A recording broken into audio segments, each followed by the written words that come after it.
responsable de 35 maladies chroniques. 35 maladies chroniques.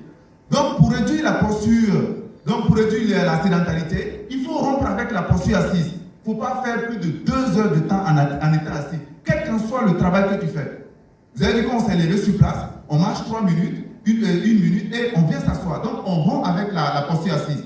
Vous savez que le métabolisme de base, l'énergie minimale qu'il fait pour fonctionner, donc le corps, a besoin de plus de 60% de l'énergie que nous consommons. Donc, même si vous n'êtes pas en train de manger, le corps a besoin de l'énergie pour pouvoir fonctionner. Ouais. Donc, si vous ne bougez pas, pour faire fonctionner les muscles là, le sucre qui est en train d'être digéré, je vais dire ainsi, pour permettre au cœur de fonctionner, au poumon, ça va bien sûr augmenter et vous allez avoir donc ces pathologies là. Donc, il faut faire la rupture avec la posture assise. Comment est-ce qu'on peut procéder, n'est-ce pas? C'est-à-dire que si vous partez au bureau, on peut boire assez d'eau par exemple, ça va vous amener donc à aller vous soulager, forcément. Et également, on peut éloigner l'imprimante. On peut éloigner l'imprimante. Lorsqu'on imprime, voilà, on sera obligé de se lever pour aller prendre donc, voilà. Donc, avant quand vous voyez nos parents dans les villages, les diabètes, l'hypertension, on appelle ça les maladies, quoi, les maladies des riches, non? Mais actuellement, tout le monde a ça. Parce que maintenant, les gens sont devenus sédentaires et la nourriture aussi n'est pas celle qu'on avait avant. Le professeur a fait cas de ça.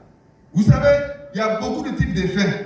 Il y a la faim visible, quand on voit des gens, quand ils sont malnutris, on sait qu'ils ont faim. Mais il y a la faim cachée aussi. Qui va me dire que c'est la faim cachée? Question pour un champion. Sauf mes anciens. Qui va me dire que c'est la faim cachée? Donc c'est la carence des micronutriments.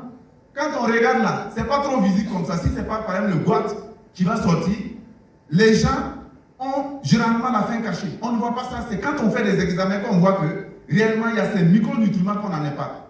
Mais si dans nos consommations alimentaires ou dans les nutriments que nous prenons, les compléments alimentaires, on arrive à avoir ces nutriments-là, on va essayer donc de pouvoir complémenter notre alimentation et de résoudre cette question de faim cachée-là.